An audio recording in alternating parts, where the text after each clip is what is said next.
and we hope that we will be able to fuel that engagement during our talks. And we also want to discuss issues that have to do with how we promote further investments in both countries. We've got about 22 companies from South Africa that have invested in the US, thus creating a number of jobs.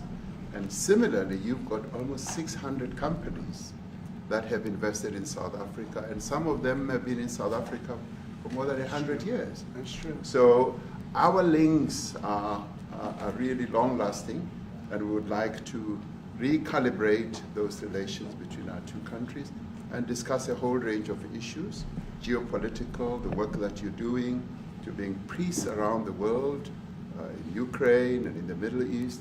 So we value that, and we are also a great contributor to peace processes that are going on around the world. And of course, we want to discuss how we can support each other. You are a much bigger economy than we are. We're just a tiny economy, but we rely on each other on a number of issues. We've got critical minerals that you want to fuel the growth of your own economy and reindustrialize. So we have that on offer, including rare earth minerals. So all that combination of opportunity and the products that we buy from you, as well as what we sell to you, I believe makes up a really good and powerful relationship, which we need to strengthen, which we need to engender. And that is really what has brought us here. And we are really privileged to have, great South Africans in the mix. As you said, you'd like to see them as well. And I brought you a really fantastic golf book. Weighs 14 kilograms. Oh, that sounds good. And it showcases the golf courses in our country. Johan Rupert wrote preface, so did Annie Els. And I want to showcase our golf courses. You might remember when I spoke to you, and we spoke about golf, you said I should start practicing. And I've started practicing, President, so I'm ready. But let me end just the introductory remarks by thanking you. You may not recall that 5 years ago I spoke to you during the COVID period. Right. And it was at a time when the whole world was going through a really cathartic moment. Right. And we asked for assistance, and you were able to assist us with respirators. Respirators, and you kept to your word, and you delivered respirators to us. We didn't have as many in our country, and it really helped to help us deal with COVID. So I'm here also to say thank you and to thank the people of America for having helped us during a really difficult time. Being the small economy that we are, we needed help from around the world. And you were there to provide that. So thank you very much. I remember the call. Yeah. We sent 150 respirators. We became the respirator king. We started making them. Nobody had them. We had very few of them. That's right. But they were very helpful. But we sent 150, and I appreciated the letter. You wrote me a letter. That's right. Yeah. Thank you. Well, I appreciate that very much. Thank you very much for that. It really touched my heart after I spoke to you, and you delivered. So, great honor. Thank you very much indeed. Yeah. Any questions, please? Mr. President, we welcome white Afrikaner refugees here. Can you explain to Americans why it's appropriate to welcome white Afrikaners here when other refugees like Afghans, Venezuelans, Haitians have all had their protected status revoked? Well, this is a group, NBC, that is truly fake news. They ask a lot of questions in a very pointed way. They're not questions, they're statements. We've had tremendous complaints about Africa, about other countries too, from people. They say there's a lot of bad things going on in Africa, and that's what we're going to be discussing today. When you say we don't take others, all you have to do is take a look at the southern border. We let 21 million people come through our border, totally unchecked, totally unvetted. They came from all over the world. In many cases, they're criminals. They come from prisons. They come from mental institutions. They come from street gangs. They're drug dealers. So don't say that we didn't take them. We take them. We're trying to get them out as fast as we can. and we're doing record business on that, and we just won a big case where we're allowed to send back hundreds of criminals to Venezuela. Just won that today in the Supreme Court, I'm happy to hear. But we do have a lot of people are very concerned with regard to South Africa, and that's really the purpose of the meeting, and we'll see how that turns out. But we have many people that feel they're being persecuted, and they're coming to the United States. So we take from many locations if we feel there's persecution or genocide going on. And we had a lot of people. I must tell you, Mr. President, we have had a tremendous number of people, especially since they've seen this. Generally, they're white farmers, and they're fleeing South Africa, and it's a very sad thing to see. But I hope we can have an explanation of that, because I know you don't want that. It's a kind of a different meeting. Normally we have meetings, we talk about trade, and we'll be talking about trade and other things. But that certainly will be a subject that comes up. Yeah. Yes, please. Brian? Thank you very much. I'd like to get your thoughts on Letitia James. Director Polte, according to him, Letitia James says that the alleged mortgage fraud was simply a mistake. I want to get your thoughts on that.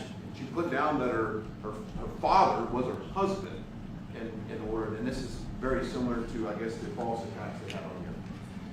Well, I don't know what it is currently, but Letitia James, who's the Attorney General of New York State, it seemed, I'm not involved in that at all. I know it's being handled by various groups, I guess, but it's major fraud,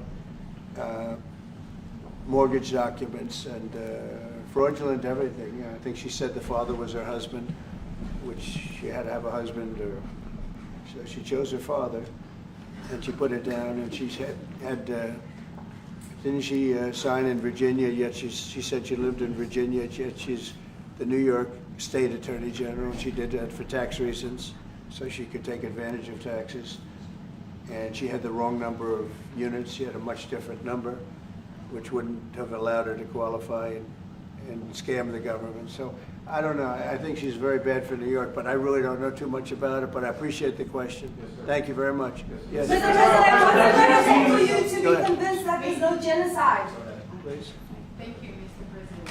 So May 25th will be the celebration of Africa Day, which pretty much a lot of celebration will be taking place around the world, including here in the United States. What is your message to the entire African continent, African people, in this important occasion?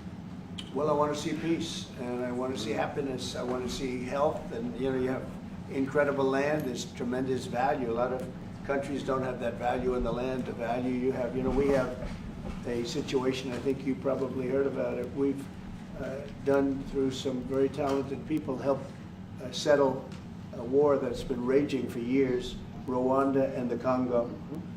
And I think we've done it. Believe it or not, I think we've done it. And could you just say a few words about that, my friend? Yes. A couple of weeks ago, the two parties signed a declaration of principle in which they agreed on the way forward. And they have both submitted draft peace agreements, and we have put together one that incorporates both of their suggestions, and we've given it to them. So we're in the process of finalizing this peace agreement. Right? Looking very good. No, we have to thank you for even those efforts, because the African continent, particularly SADC, our Southern African Development Community, has for years been seeking to foster peace in the Democratic Republic of the Congo.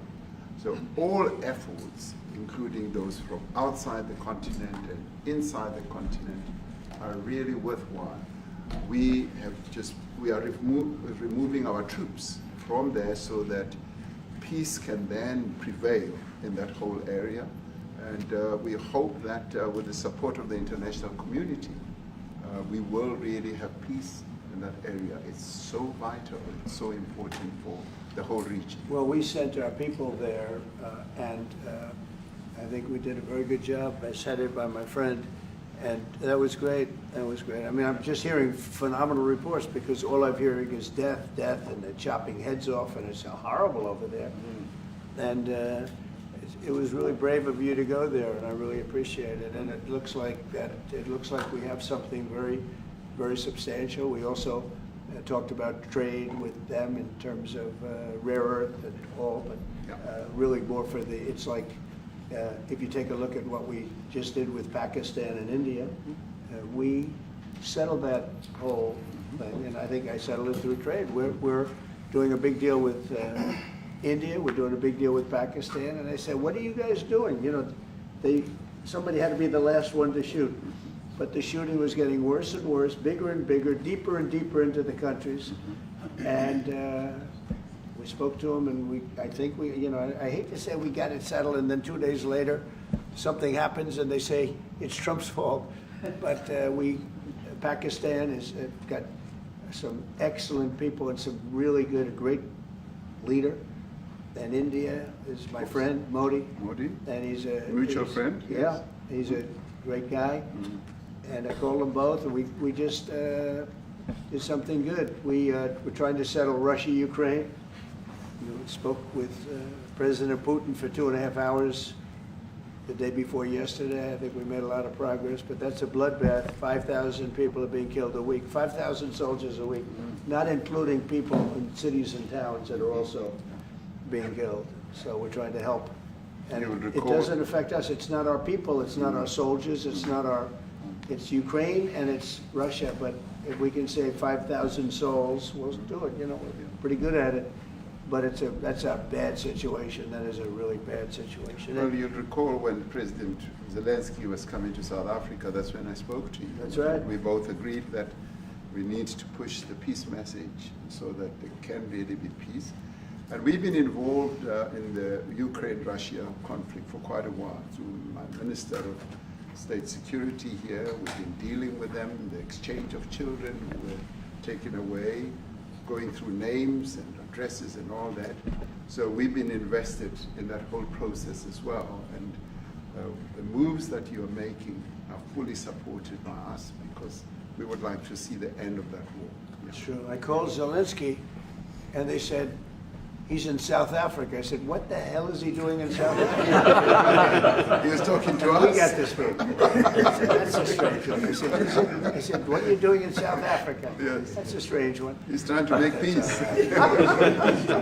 Or we taking him. You know, we were lucky because we had the great Nelson Mandela, who taught us how to create peace, to make peace.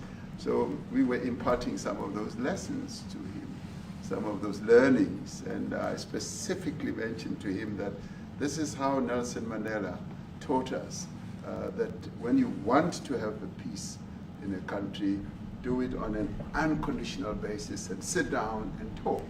And that's precisely what I'm sure he's going to heed. Well, we're going to see what happens with that when it's there's a lot of hatred, Yeah. there's a lot of death. It's a bloodbath. It is. It is. Unfortunately. I get the satellite pictures of that field, of that killing field. Mm-hmm. You never saw anything like it in your life. Yeah. It's horrible. It's a horrible thing that it goes on, but I think we've made big progress. Yeah, please, go ahead. Thank you, Mr. President. No, not you. Right here. He's from South Africa. Go ahead, please. What are you expecting on the ICJ case? Are you expecting South Africa to drop that? Is that what you're trying to do? On which case? The ICJ The International case Criminal Justice. International Criminal Court.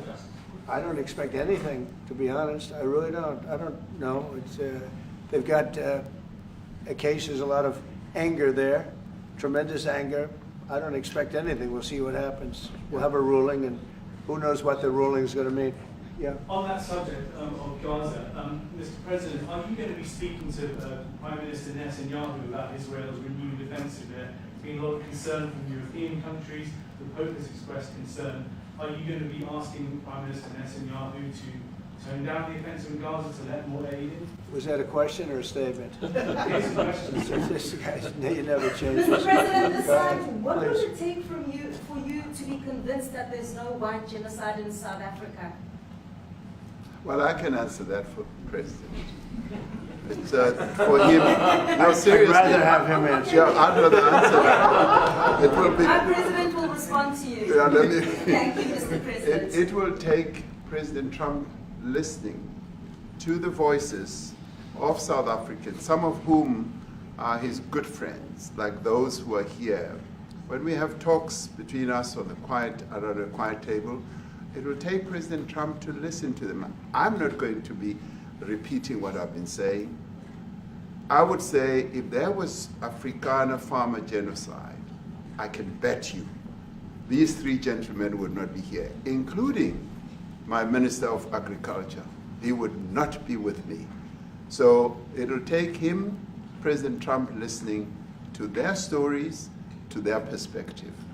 That is the answer to your question. But, Thank you, Mr. President, I must say President that Trump. we have, wait. We have thousands of stories talking about it. Sure. And we have documentaries, we have news stories, and that. Is Natalie here, somebody here to turn that? I could show you a couple of things, and it has to be responded to. Yeah, sure, We we have, will. let me see the articles, please, if you would, and turn the lights down. Turn the lights down, and just put this on. It's right behind you, Johan. There's nothing this parliament can do. With or without you, people are going to occupy land. We require no permission from you, from the president, from no one. We don't care. We can do whatever you want to do. Who are you to tell us whether we can occupy land or not? We are going to occupy land. South African occupy land. That's who we are. So whatever you want to do, we can withdraw my membership from this useless parliament. Honorable. Yes, honorable member. Must never be scared to kill. A revolution demands that at some point there must be killing, because the killing is part of a revolutionary act. Shoot to kill, Gaza, kill the poor, the farmer, kill the poor, the farmer, pa, pa, pa, pa, to kill Gaza, kill the poor, the farmer, kill the poor, the farmer. The mayor of DA in PE is a white man. So these people, when you want to hit them hard, go after a white man. They feel a terrible pain because you have touched a white man. Not because Mashaba and Soli will not be touched. They will be touched, don't worry. But we are starting with this whiteness. We are cutting the throat of whiteness. Shoot to kill Yamaza, kill the brewer, the farmer, kill the brewer, the farmer. Pa, pa, pa. Shoot to kill Yamaza, kill the brewer, the farmer, kill the brewer, the farmer.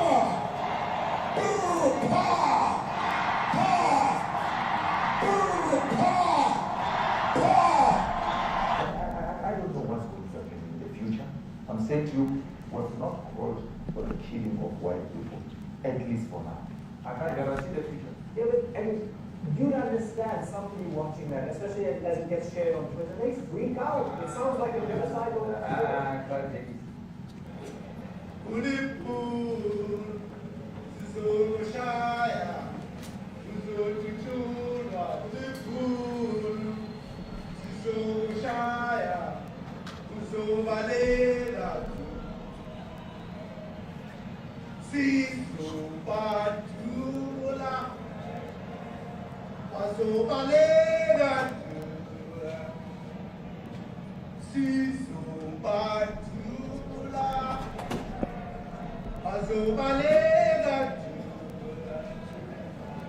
Who will expropriate land without compensation, whether they like it or not. If they object, they can seek refugee in America.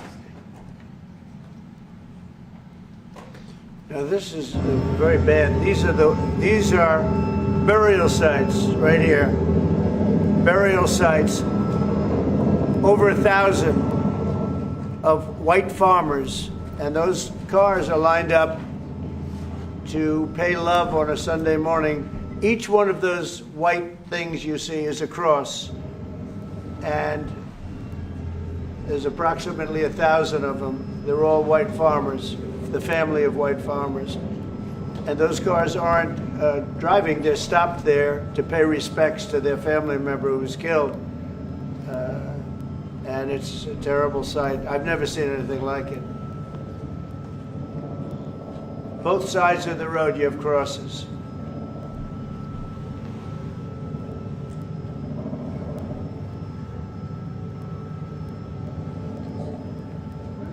Those people were all killed. Have they told you where that is, Mr. President? No, I'd like to know where that is, because this I've never seen. But, okay. I mean, it's in South Africa. That's where. We need to find out.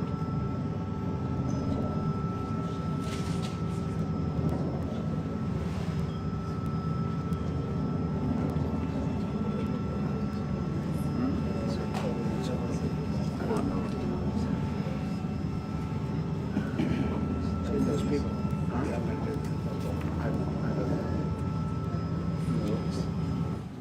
Okay. Mr. President, the Pentagon announced that it would be accepting a Qatari jet to be used as Air Force One. What are you talking about? You know, what are you I want talking to about? respond. You know, The Pentagon you to get out of here. What does this have to do with the Qatari jet? They're giving the United States Air Force a jet, okay? And it's a great thing. We're talking about a lot of other things. It's NBC trying to get off the subject of what you just saw. You are a real, you're a terrible reporter. Number one, you don't have what it takes to be a reporter. You're not smart enough. But for you to go into a subject about a jet that was given to the United States Air Force, which is a very nice thing, they also gave $5.1 trillion worth of investment in addition to the jet. Go back, you ought to go back to your studio at NBC, because Brian Roberts and the people that run that place, they ought to be investigated. They are so terrible the way you run that network, and you're a disgrace. No more questions from you. Go ahead. Go ahead, talk about that. His name is Peter something. He's a terrible reporter. Quiet. That's my question now. Let's go. Thank you so much. President Trump and a disaster from ENCA in South Africa. Thank you very much. Thank you for very hosting much, us. Steve. What would you like President Ramaphosa to do about the situation I that we've don't just know. seen on the screen? I don't know. Look, these are articles over the last few days. Death of people. Death. Horrible death. Death. I don't know. But you know that To there pick are anyone, people who are white South Africans are fleeing because of the violence and racist laws. And this is all, I mean, I'll give these to you. No, I'd like So to- when you say, what would I like to do? I don't know what to do. Look at this. White South African couples say that they were attacked violently. And, President Trump, when will you go and see for yourself if it is indeed true? well, I could do that. Look, here's burial sites all over the place. These are all white farmers that are being buried. And he asks about a jet that was given. You ought to be ashamed of yourself. You know, you are so bad. You're such a bad reporter. President, two questions. Mr. President, two questions. This is one after another. This family was wiped out. I'm just looking. Can we get a response from President Can you give Ramaphosa, us your please? reaction to those videos, Mr. President? President Yes, I Trump, want would to you- react. Well, I think the videos are so. No. When you look at the videos, I mean, how does it get worse? And these are people that are officials, and they're saying that kill the white farmer and take their land. That's what it is. Please allow Ramaphosa And I to have other respond. friends in South Africa. I have people that left. One in particular that says you can't go there. He said they want to take your land. They take your land and they kill you. It's okay, and they say it's okay to do. Now we're going to talk about it. We're going to. But this is a tremendous look. This is story recent. These are all people that recently got killed. Yeah. And I don't know how it can get any worse. These are, and you know, the men that you saw, the people that you saw in that movie, those are officials. Those are people that were in office. They had one march, they had a dance in your parliament, whatever you may call it, legislature. Well, and let me it was clarify terrible. that. Yeah, Let me please. clarify that, because what you saw, the speeches that were being made, one, that is not government policy.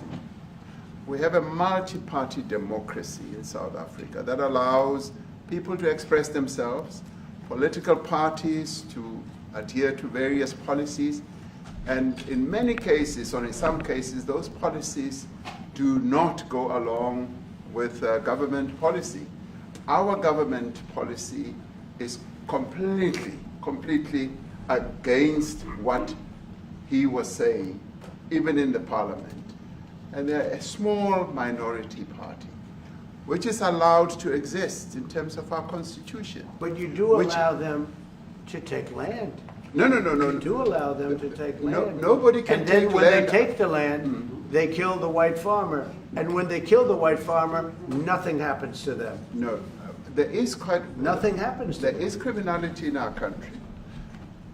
People who do get killed, unfortunately through criminal activity, are not only white people.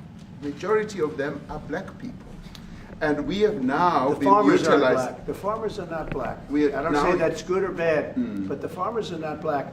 And the people that are being killed in large numbers, and you saw all those grave sites, and those are people that loved ones going, I guess on a Sunday morning, they told me, to pay respect to their loved ones that were killed.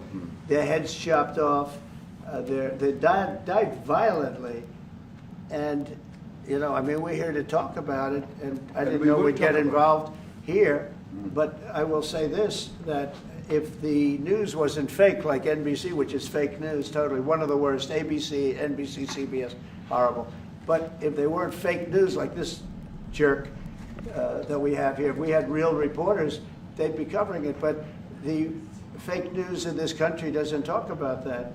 They don't want to talk about it, but now they have to talk about it. But they won't. This won't even be a subject. They'll have him talking about why did a country give a free, think of this, why did a country give an airplane to the United States Air Force? Okay, the United States, not to me, to the United States Air Force, so they could help us out, because we need an Air Force One until that's Air Force One, it's being built. 2 of them being built. But Boeing's a little bit late, unfortunately.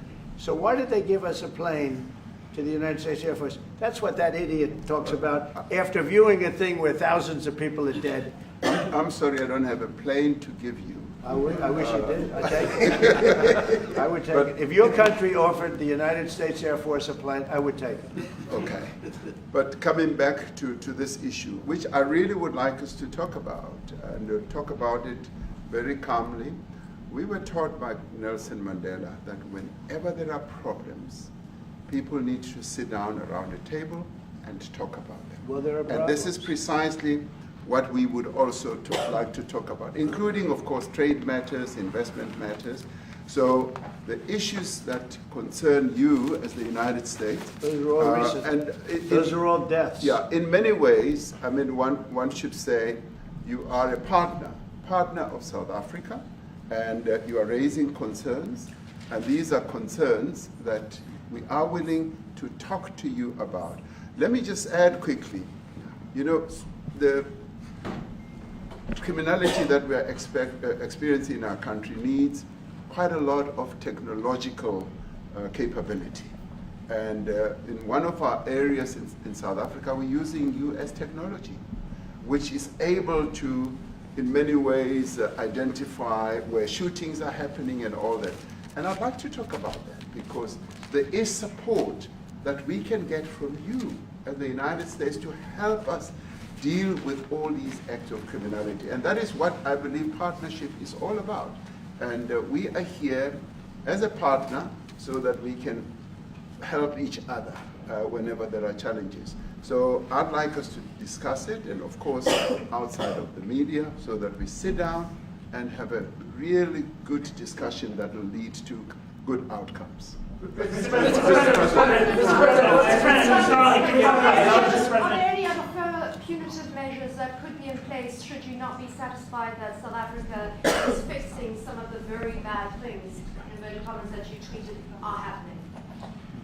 Well, there are a lot of bad things happening in many countries, but this in particular has been very, very bad, very bad. And because of we're going to have the whole world watching in another short period of time because you have the G20, and that's a big deal. And it seems like, I want you to look good. I don't want you to look bad. Very good. But we have hundreds of people, thousands of people trying to come into our country because they feel they're going to be killed and their land is going to be confiscated. And you do have laws that were passed that gives you the right to confiscate land for no payment. You can take away land for no payment. I want to clarify that because we have a constitution. Our constitution guarantees and protects the sanctity of tenure of land ownership. And that constitution protects all South Africans with regard to land ownership.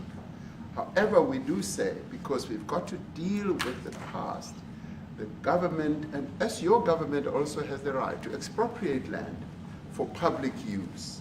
And you're doing that. And we've never really gotten underway with that. And we are going to be doing so.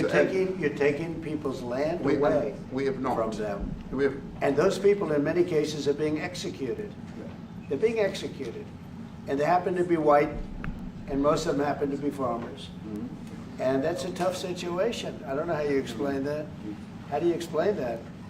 They're taking people's land away, and in many cases those people are being executed, and in many cases it's not the government that's doing it, it's people that kill them and then take their land, and nothing happens to them. But we have thousands of people that want to come into our country. They're also going to Australia in a smaller number. But we have thousands of people that want to come into our country, and they're white farmers, and they feel that they're going to die in South Africa, and it's a bad thing. Yeah, please. What can South Africa do? What concessions would you like to see them make to improve relations with the United States? Then I have one more for President Ramaphosa afterwards. Well, we just spoke about, I got them a very, very complex machine, 150 of them. I was asked by the president if it could help, and I did that. And, I have great feeling for all countries. I deal with all countries, but I have a great feeling for South Africa because I have friends. I have a couple of friends, a few friends here today. I have many friends from South Africa, but many of those friends are not, they can't go back. I have, Elon is from South Africa. I don't want to get Elon involved. That's all I have to do, get him into another thing. But Elon happens to be from South Africa. This is what Elon wanted.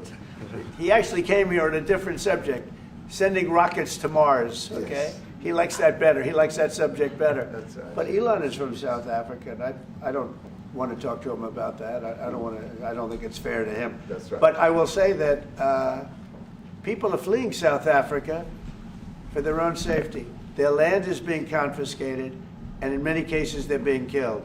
And that scene of, you see how many crosses they have. Those crosses, that's a dead person in every one of them. And those trucks or cars are paying their respects to all of those dead people on a Sunday morning. That's a rough thing to explain away. And the problem we have, and the way, a correct and a fair media exposes things. But we have a very corrupt media. They won't even report this. If this were the other way around, it would be the biggest story. Now, I will say apartheid, terrible. That was the biggest story. That was reported all the time.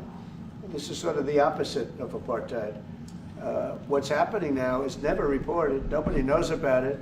All we know is we're being inundated with people, with white farmers from South Africa. And it's a big problem. Marco Rubio was telling me he's never seen anything like it. The numbers of people that want to leave South Africa because they feel they're going to be dead very soon. Yes, please. I was going to say, Brian, go. If I could just ask you a question. 72% of farmers in your country are white. If they flee, do you feel that maybe the economy could collapse? You may not have a gap to fill in those people that need to replace those farmers. I'd like my Minister of Agriculture, who is white, who comes from an opposition party to mine, who's joined my government at my invitation, to address this very issue, including the question that you've just raised. John? Thank you very much, Mr. President. Yeah. And Mr. President, thank you for welcoming us to the White House. I would say we have a rural safety problem in South Africa. I don't think anyone wants to candy coat that. And it requires a lot of effort to get on top of it. It's going to require more policing resources. It's going to require different strategy to be able to deal with it. But certainly the majority of South Africa's commercial and smallholder farmers really do want to stay in South Africa and make it work. And I've just come from the largest agricultural show in the Southern Hemisphere with organized agriculture and farmers, and the majority of them want to stay. But they too there have a memorial to those who've died as a result of farm attacks. And as the Minister of Agriculture, it is something that I'm particularly exercised with my colleagues at police and my colleagues in the justice cluster to start making farm attacks and stock theft a priority crime. And it affects all farmers in South Africa, particularly stock theft. It has a disproportionate effect on smallholder black farmers. I also want to just say this, that the two individuals that are in that video that you've seen are both leaders of opposition minority parties in South Africa. Nkonto Wesizwe under Mr. Zuma and the economic freedom fighters under Mr. Malema. Now the reason that my party, the Democratic Alliance, which has been an opposition party for over 30 years, chose to join hands with Mr. Ramaphosa's party was precisely to keep those people out of power. We cannot have those people sitting in the union buildings making decisions. And that is why after 30 years of us exchanging barbs across the floor in Parliament and trying to get one over on each other, we've decided to join hands precisely to keep that lot out of government. Because the day they get in to the doors of the union buildings in South Africa or control of our Parliament, that's what you're going to see. And that is why this government, working together, needs the support of our allies around the world so that we can strengthen our hand, grow our economy, and shut the door forever on that rabble getting through the doors of the union bodies, because then South Africa's future would be... So you denounced that type of language in the video that you saw? Oh yes, we've always done so. As government, as my own party, we are completely opposed to that. We, in 1955, adopted a document which said South Africa belongs to all who live in it. But why wouldn't you arrest that man? That man said, kill the white farmers, kill the white farmers. And then he danced, and he's dancing, and it's kill the white farmers. I think, I'm not sure, but I think if somebody got up in Parliament and started saying kill a certain group of people, he would be arrested very quickly. That man is going all over South Africa, and that's not a small party. That was a stadium that holds 100,000 people, and I hardly saw an empty seat. That's a lot of people. That's a lot of representation. And those crosses, we have dead white people, dead white farmers, mostly. And you take a look at Australia, they're being inundated, and we're being inundated with people that want to get out. And their farm is valueless, it's valueless, and they just want to get out with their life. And this is a very serious situation. And if we had a real news or real press or media, we don't have that because they won't talk about this because they're all guys like that idiot. But if we had a real press, it would be exposed. And you know, the beauty of exposing it is it's like a cleansing action. When it gets exposed, it'll get fixed. That's when it'll get fixed. But people don't talk about it. And I'll tell you who's talking about the thousands of people that are fleeing South Africa right now. President will you discuss USAID and the devastating impact that cuts are having across the African continent? You know, it's devastating, and hopefully a lot of people are going to start spending a lot of money. And I've talked to other nations. We want them to chip in and spend money too. And we've spent a lot, and it's a tremendous problem going on in many countries. A lot of problems going on. The United States always gets the request for money. Nobody else helps, as you know. Europe doesn't help. Europe hasn't given anything.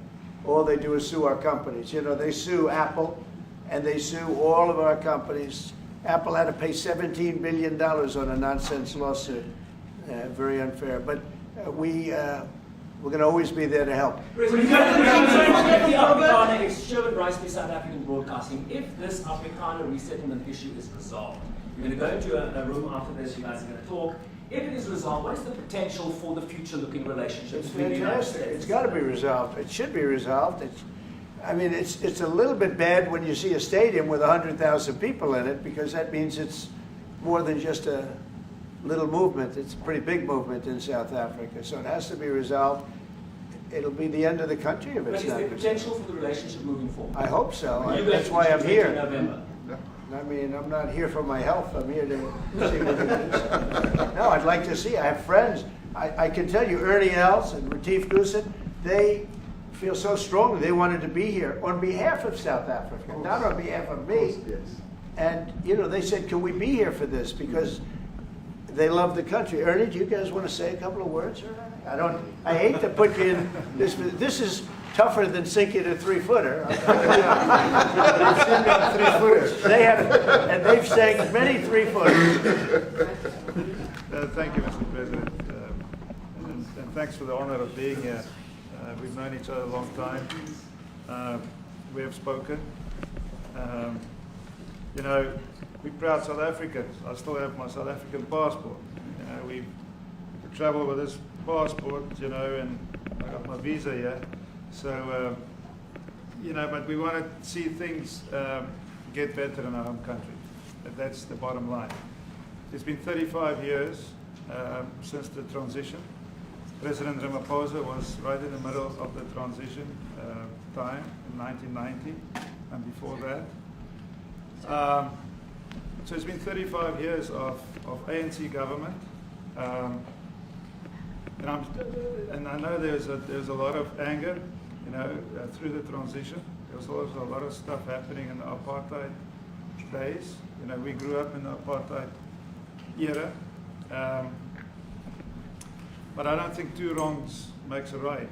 You know, President Mandela, when he came out of prison for all that time, didn't come out with hatred, you know, and really unified our nation through sport.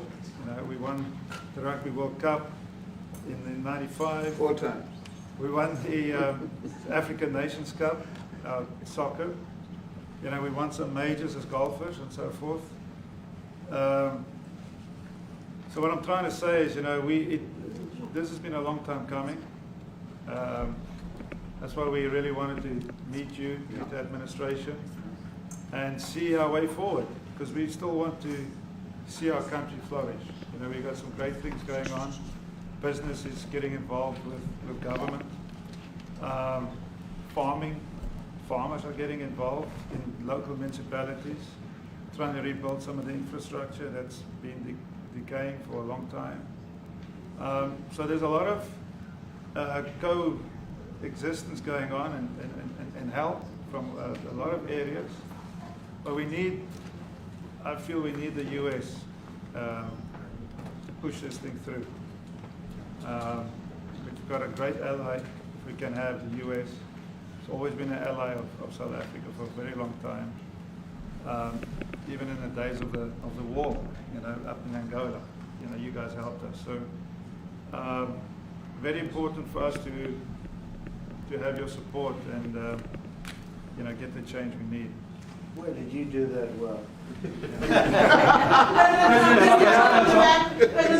might have done that even better than he plays golf, which is almost impossible. Johan, please. Sorry, Mr. President, if you had to wind all of those tapes properly, you will see I'm the biggest target of that rabble-rouser. #1 for over 10 years. Mr. Malema. In fact, the first time I met him, he was in the youth league with that gentleman, and look how he's changed. Right. We have too many deaths, but it's across the board. It's not only white farmers, it's across the board. And we need technological help. We need Starlink at every little police station. We need drones.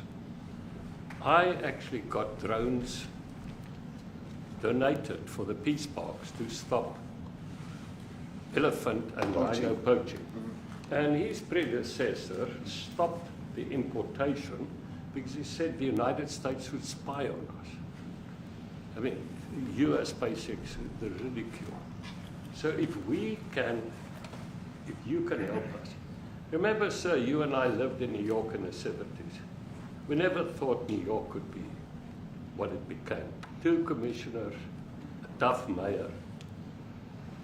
We need your help to stop this awful killing. But it's across the board. Ernie is right now building a house in George. I'm building 3 cottages for my grandchildren on a farm outside Grafrenet. I often go to bed without locking the door. And we have a serious problem with illegal aliens who stream across the border. And if you really look at our statistics, a lot of these murders, firstly it's unemployment and illegal aliens. And then I met Vice President Bartz many years ago, the Charlie Rose show. My wife loved the book. And she reminded me this morning that you emphasized the devastation that occurs when big companies leave towns and cities, and there's a culture of dependency that develops. And I remember you discussing it. Now that's our problem.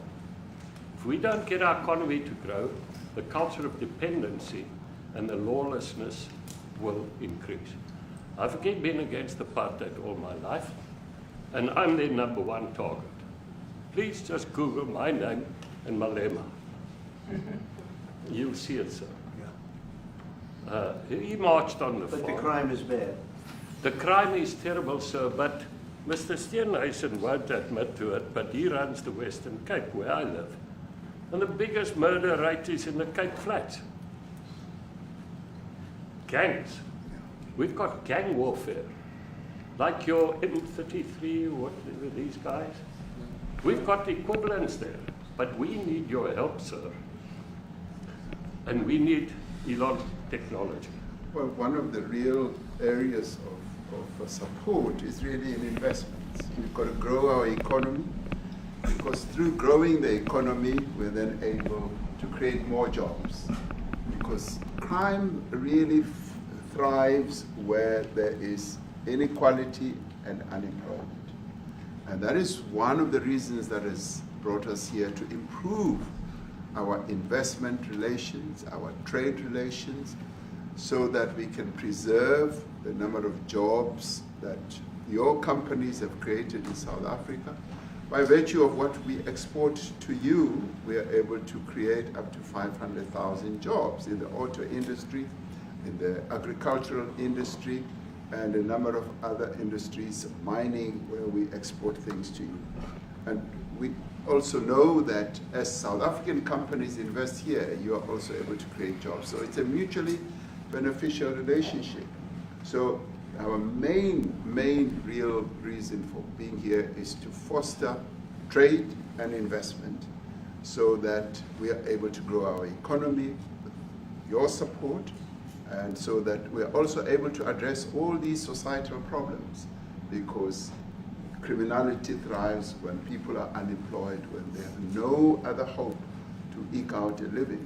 So that is what we need to resolve. And your support, your partnership with us is what is really going to give us a strong capability to move forward. Retief, President do you Trump have, back here? excuse me, do you have anything to say? I mean, I don't want to leave you out. You know, the guy won 3 or 4 majors. 3 or 4? No, only 2. 2. That's a lot. By the way, 2's a lot. A lot of tournaments you won too. Do you have anything to say? Yeah, thank you, Mr. President. President Ramaphosa. I grew up in an area in South Africa that is a farmland area, Polokwane. And there is some issues up there. Obviously, my dad was a property developer as well as a part-time farmer. And yeah, some of these buddy farmers got killed. The farm is still going. My brothers run it. But it's a constant battle with farms they're trying to burn the farms down to chase you away. So it is a concern to try and make a living as a farmer. And at the end, without farmers, there's no food on the plate. So we need the farmers Your to brother produce loves the food. farming, right? He wouldn't do it. He wouldn't even want to do what you're doing, right? They love farming. They don't want to leave. But it's a struggle. Yeah, and food and fresh water is the most important thing in life. Without those two things, you can't survive. How is the water there? The water is great. Obviously, all the water comes out of the borehole, out of ground for us down there. But yeah, it is a battle to get the water out sometimes when all the equipment gets stolen all the time that you're trying to get the So water does out. your family and your brother, do they feel safe on the farm? They live behind electric fences, try and be at night safe. But it is constant whenever you leave that something could happen. And there's nowhere to live. Both of them has been attacked in their houses. My mom's been attacked in her house when she was 80. So it is difficult.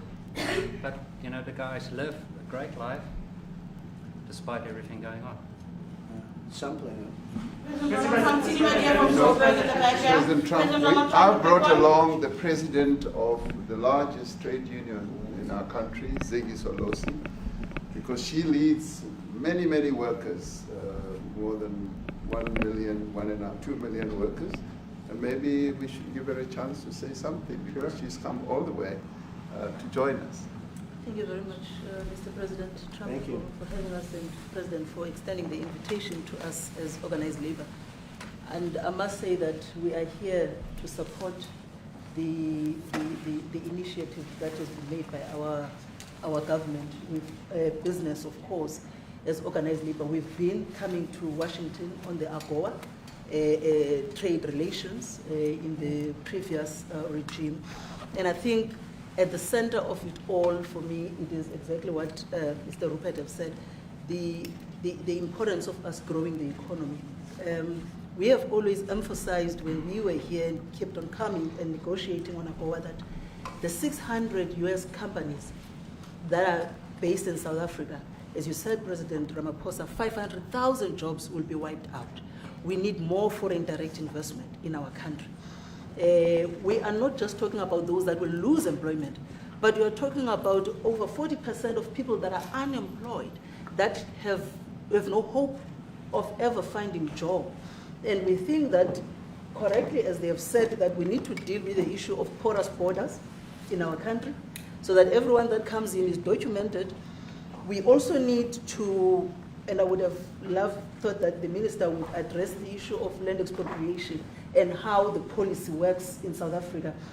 Recently, President, as you were preparing to come here on the news, in, I think it was in Natal, there was a handover of farms.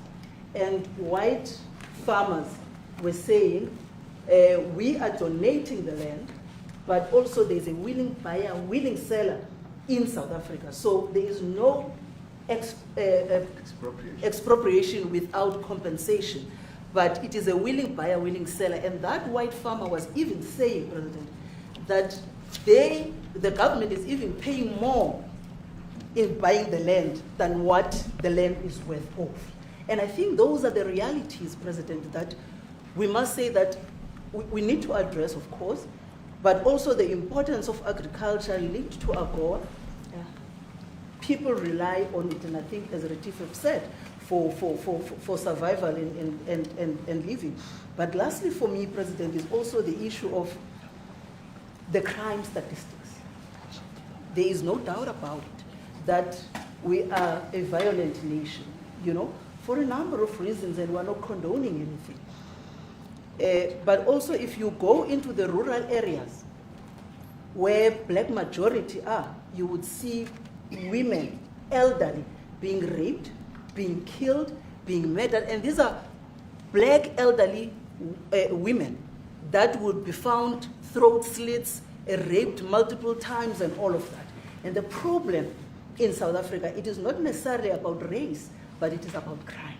And we think that we are here to say, how do we, both nations, work together to reset, to really talk about investment, but also help us in how we can have the technology and everything that is needed, President, to really address the levels of crime that we have in our country. Thank you very much. Thank you very much. President Trump, Genocide is a very strong word. I'm wondering if you can make up your mind as to whether you believe genocide is occurring in South Africa, or you still have doubts, and if you have made up your mind, why invite President Ramaphosa here today? Well, I haven't made up my mind. I hate to see it from the standpoint of South Africa, but also, I'm trying to save lives. I'm working with Russia and Ukraine. I don't have to do that. It's not our war. It was started by other people. It was helped along by our past administration. It would have never happened if I were president, but I'm trying to save lives, and no matter where. Rwanda, I have nothing to do with Rwanda and the Congo, but I felt I had a very talented person in this administration, and I sent him there, and he did an unbelievable job, I think. I mean, we're going to find out, but he's done the hardest part of the job. It should happen. If I can save lives, I want to save the lives. If it's in Africa, that's great. If it's in Europe, if it's wherever it may be. And it's a very small investment to do, believe me, compared to what the consequences are. So I hope we can do something. Look, I have so many friends. These two men, I have great admiration for them because I know what they do for a living. Yeah. And that's a very hard living. Going from city to city, from country to country, and hitting a ball 350 yards like they do, and better than you and I. Getting the ball in the hole. It's a very tough, with lots of people watching, right? Yes, That's a very tough living. They're champions. I respect champions, and I respect very much. And I think the country is very lucky. They really wanted to be here. That's true. They could be elsewhere. They could be on a beautiful fairway someplace, and they wanted to be here. So. My